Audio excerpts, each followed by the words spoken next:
I thought I was just helping my friend's sister move some boxes, but when she leaned close and whispered, "Don't tell my sister," I realized this wasn't just about boxes at all.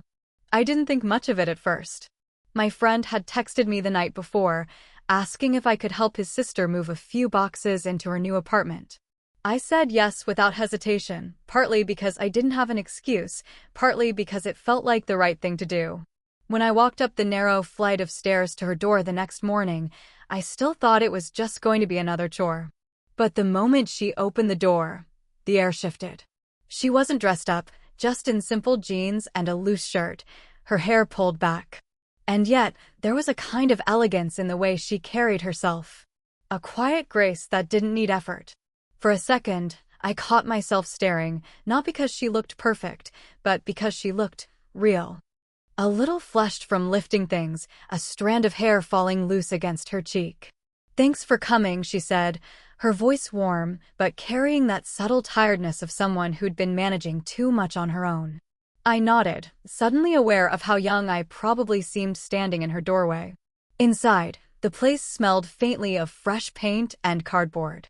Half-open boxes lined the walls, some stacked neatly, others spilling with books and kitchenware. She moved quickly, apologizing for the mess, brushing a strand of hair behind her ear as she spoke. And though I was here to help, I found myself noticing more than I should have, the faint perfume still clinging to her even under the weight of sweat, the curve of her wrist when she gestured toward the living room, the careful way she spoke, as if trying not to reveal how tired she actually was. I shook myself from those thoughts and bent down to grab the first box. "Where's this one going?" I asked, forcing my voice steady. She smiled, just a small one, and the sight of it lingered with me longer than it should have. We started moving things together, box by box. The work was simple enough, but each moment had its own quiet weight. The brush of her hand against mine when we both reached for the same box. The sound of her laughter when I almost tripped on the rolled-up carpet by the door. It was ordinary work, but it didn't feel ordinary. I kept telling myself, she's just my friend's sister. That's all this is. And yet, every glance, every smile, every accidental touch felt like more than just moving boxes. By the time we paused to catch our breath, I was already wondering why this felt so different, why helping her didn't feel like a favor, but like something I wanted to keep doing, just to stay in her presence a little longer. What started as a simple task was quietly becoming something else, something I couldn't name, but something I couldn't ignore either. The boxes weren't light, and her new apartment wasn't exactly easy to navigate. Narrow hallways, door frames that always seemed just an inch too small, and a flight of stairs that turned carrying anything heavier than a suitcase into a balancing act. But somehow, instead of frustration, the struggle turned into laughter. At one point, I was trying to wedge a box of books through the living room door. She was behind me, giving directions that were less helpful and more amusing. "Turn it sideways," she said. "It is sideways," I grunted, trying not to drop it. "No, the other sideways." I paused, looking over my shoulder at her with raised eyebrows.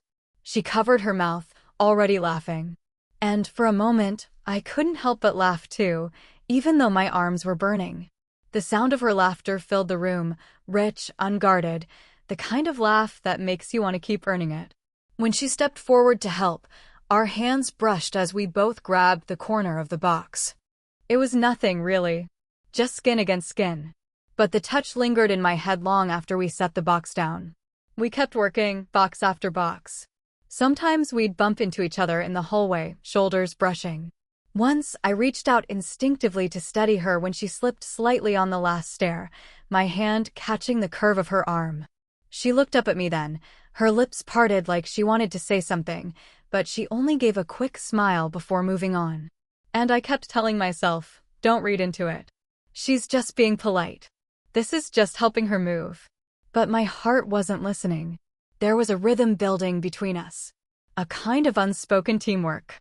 She'd anticipate where I was headed, and I'd catch the other end before she even asked. It felt seamless, easy. Too easy for two people who hadn't spent much time together before this day.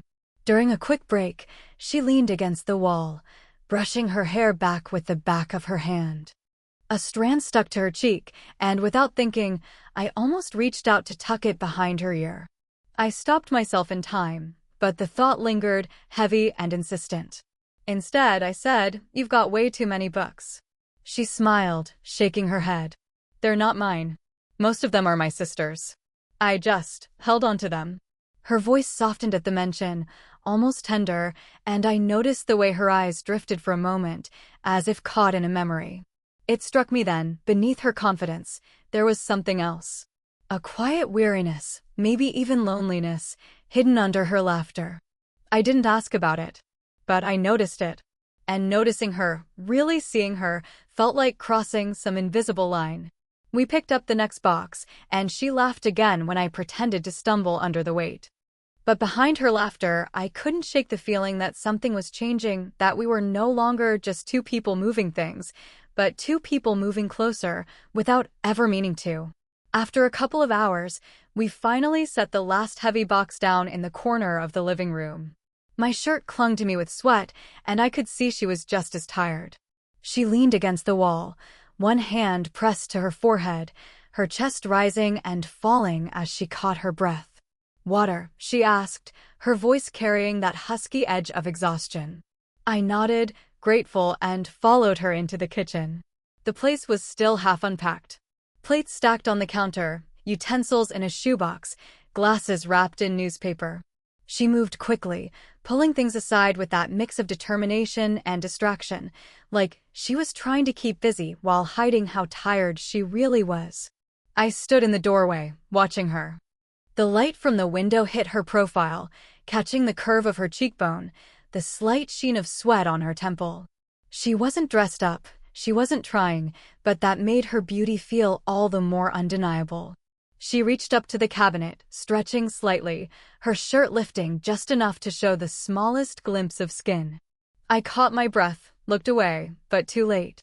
My chest tightened with the realization of how much I was noticing. How much I shouldn't. When she turned back with two glasses, she brushed past me in the narrow kitchen. Her arm grazed mine, warm and damp from the work we'd done. It was the lightest touch, but it froze me in place. "Here," she said, handing me the glass. Her hand trembled, just slightly, as she passed it over. I don't know if she noticed, but I did. I took a sip, but the water didn't cool me. If anything, the silence between us grew hotter, heavier. The kind of silence that speaks louder than words. She leaned against the counter, eyes drifting to the half-open boxes on the floor. But then, slowly, she looked back at me.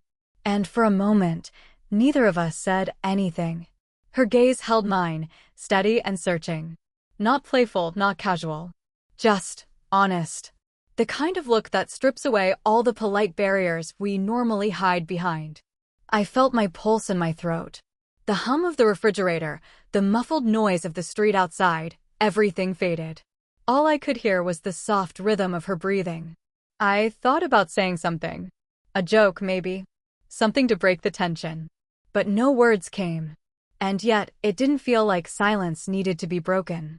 It felt like this, the quiet, the closeness, the unspoken weight between us, was the conversation neither of us dared to start out loud. She looked down first, setting her glass aside with a soft clink. "Still more boxes to unpack," she said, her voice quieter than before. Almost fragile. I nodded, even though I knew this moment would stay with me far longer than any of the boxes we'd carried. We got back to work, but the rhythm had changed. Before, it was light-hearted, clumsy laughter, playful instructions. Now, after that moment in the kitchen, every movement seemed slower, more deliberate. Like we were both aware of something we hadn't said aloud. I carried a box toward the bedroom, and she followed behind with a smaller one. The silence wasn't awkward. It was charged. Every sound, the thud of the boxes on the floor, the scrape of tape as she peeled it open seemed louder, sharper. At one point, I reached for a lamp she was trying to untangle from newspaper wrap. Our hands brushed again, this time lingering a heartbeat longer. She didn't pull back right away. Neither did I. She was the one who broke it, giving a soft laugh as if to cover the pause. "We're making progress," she said, setting the lamp down. But her voice wasn't as steady as before. A little later, when the last box was finally emptied, she leaned against the arm of the couch. Her hair had slipped free from its tie, falling against her face. She tucked it back slowly, her eyes lifting toward me. "Thank you," she said, quieter this time. Not polite. Not casual. Gratitude laced with something heavier. I shrugged, trying to play it off. "It's nothing. Just boxes." Her lips curved faintly, like she didn't quite believe me. Then she tilted her head, studying me for a moment longer than felt safe. And then, with a little smile, almost playful, almost serious, she said it. "Don't tell my sister you helped me today." The words caught me off guard. I laughed, though it came out a little unsteady. "Why not?" She rolled her eyes softly, but there was something behind it. She'll read into it. Turn it into something it isn't. I should have let it go. But something about the way she said it, the hesitation in her voice, the way her fingers twisted the hem of her shirt, made me feel like it was something worth guarding. I nodded slowly, a smile tugging at my mouth. "All right. Our secret." Her eyes flicked up at me then, and for a split second, I swore she held her breath. The room felt smaller, the air warmer. My chest tightened as though I was holding a weight heavier than any of the boxes we had moved. And yet, it wasn't uncomfortable. It was thrilling. The kind of tension that made me hyper-aware of everything, the faint scent of her perfume mixing with cardboard dust, the way her hand rested against the couch cushion, so close to mine. She exhaled, a soft sigh that sounded almost like relief. "Good," she murmured. But her eyes told a different story. And in that moment, I realized it wasn't about her sister at all. It was about us. About something fragile and unspoken, something she wasn't ready to name, but couldn't hide either. The secret didn't feel like a burden. It felt like a thread, one that tied me to her in a way I hadn't expected. And maybe, deep down, she knew that too. We were nearly finished. The last of the boxes sat stacked by the front door, waiting to be broken down. The room was beginning to feel less like a warehouse and more like a home. I was about to ask if she wanted me to take the empty boxes to the dumpster when her phone buzzed on the counter. She glanced at it, and I saw her expression shift. Just the smallest flicker of tension before she picked it up. It was her sister. She pressed the phone to her ear, her voice instantly brighter, lighter, almost rehearsed. "Hey, yeah, I'm almost done unpacking." I froze where I stood. Suddenly, every sound I made felt amplified, the creak of the floorboard under my shoe, the rustle of cardboard as I folded a flap. I tried to stay quiet, but my presence filled the space between us. She paced slowly as she spoke, one hand brushing her hair back, her tone casual but a little too careful. No, I'm fine. I had help." She hesitated just a second too long before adding, "The movers brought most of it in earlier." My chest tightened. She wasn't lying exactly, but she wasn't telling the truth either. As she passed by me, her eyes flicked toward mine. Just for a second.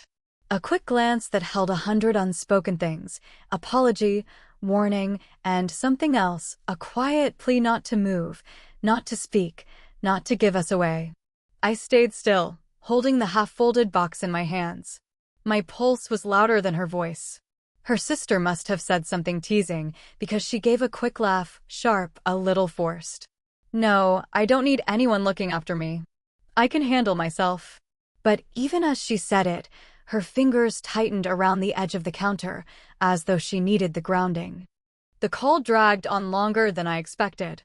Each second stretched, the tension thick in the air.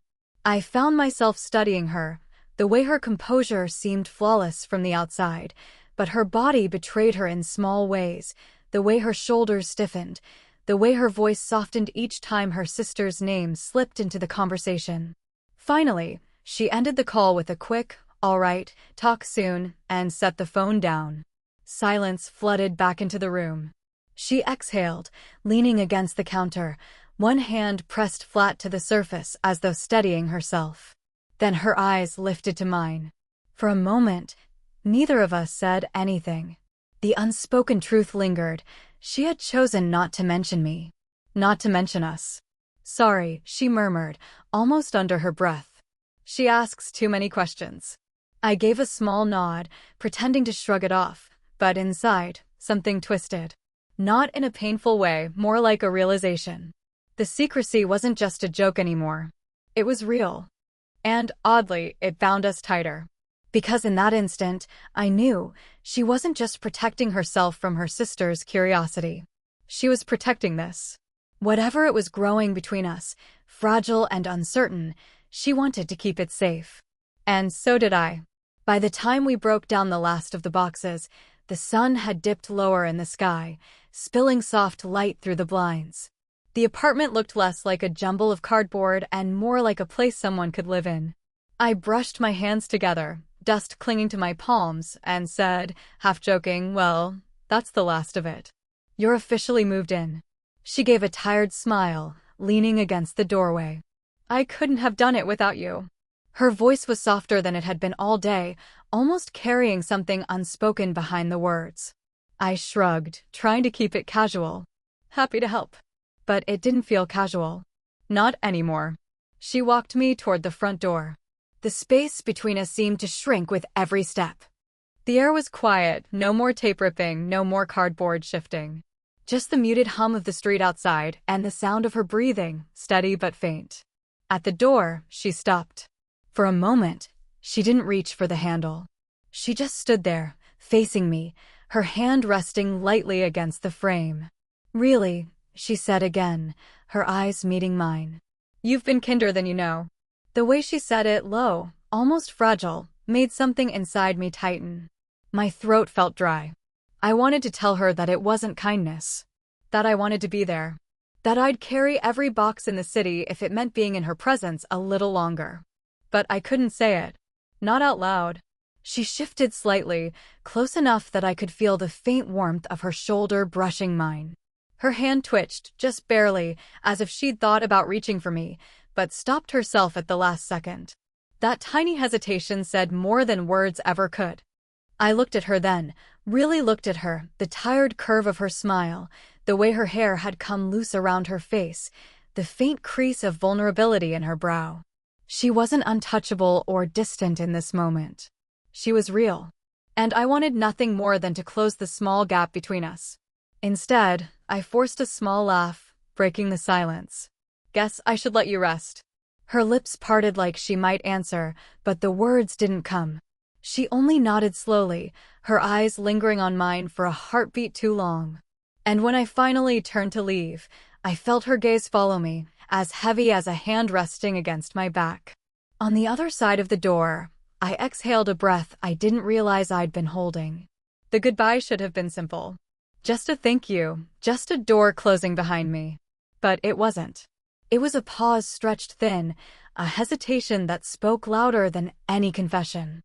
And though I walked away, part of me was still standing there in that doorway, caught in the silence of everything we didn't say.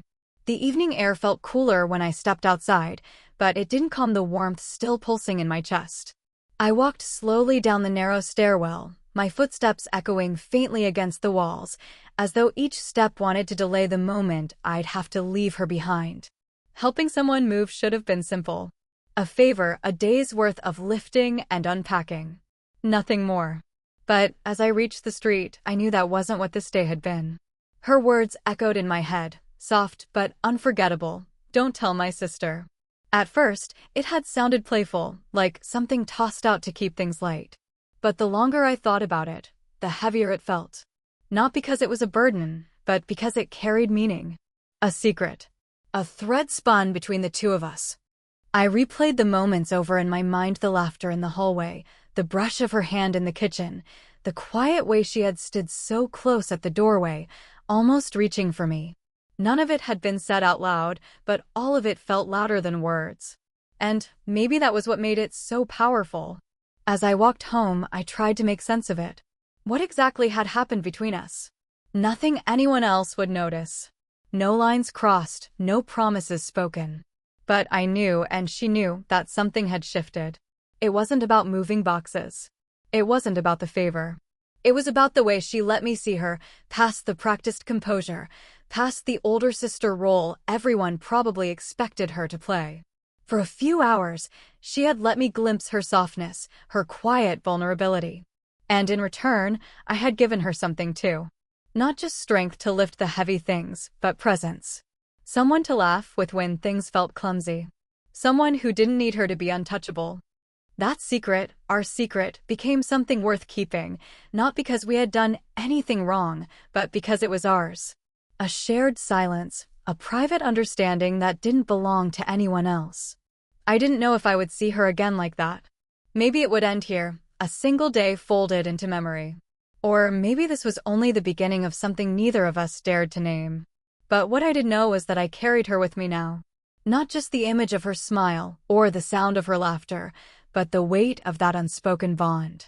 Sometimes the most powerful connections aren't the ones shouted out loud. They're the ones whispered, guarded, protected, like the simple request she'd made with a half smile and a searching glance. Don't tell my sister. And I wouldn't. Not because I had to, but because some moments are too delicate, too meaningful, to ever be shared with anyone else. That secret was hers. That secret was mine. And for now, that was enough.